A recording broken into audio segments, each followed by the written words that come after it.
안녕하십니까. 배당 이 사건은 제가 정말 좋아하는 사건입니다.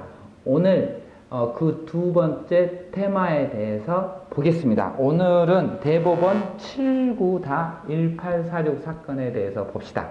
이 사건은 배당 기일 전에 배당표를 작성해서 제출한 사람이 배당 기일에 참석하지 않았을 경우에 이 배당표에 대한 이의 신청서를 제출한 그 서면이 진술 간주가 될 것인가, 이게 문제가 됩니다.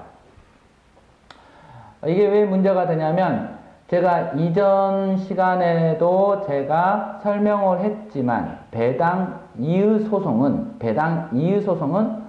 배당 기일에 배당 이의를 한 사람만이 비로소 배당 이의 소송을 제기할 수 있습니다. 근데 이 사건에서는 배당 기일에 직접 출석은 하지 않았지만 그 전에 배당표에 대해서 이의가 있다라는 서면을 이미 제출한 것입니다. 결국 이렇게 이미 제출한 사람이 배당 기일에 참석하지 않았을 경우에 배당 기일에 이의한 것으로 볼 수 있겠는가? 이게 오늘의 쟁점입니다. 이게 왜 문제가 됐냐면, 민사소송법에서는 변론기일 전에 서면을 제출하고 상대방한테 그 서면이 송달될 경우에는 그 변론기일에 출석하지 않아도 그 서면대로 진술한 것으로 간주가 됩니다.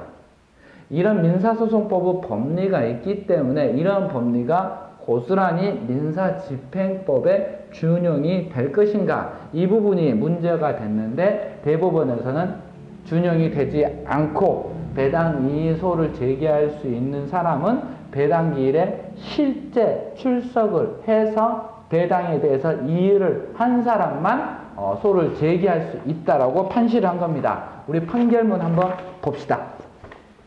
즉 배당표에 대하여는 구술에 의한 이의 신청만이 허용되고 서면에 의한 이의 신청은 허용되지 않는 것으로 보아야 할 것이니, 채권자는 미리 이의 신청서를 집행법원에 제출하였다 하여도 그 채권자가 배당기일에 출석하지 않았거나 출석하였어도 이미 제출한 이의 신청서를 진술하지 않았다면 그 채권자는 이의 신청을 하지 않은 것으로 보아야 하고, 이와 같이 배당기일에 출석하여 이의 신청을 하지 않은 사람은 배당표 실시에 동의한 것으로 간주되는 자로서 배당표에 대한 이의소를 제기할 적격을 갖지 못하는 것이라고 할 것이다, 이렇게 판시를 했습니다.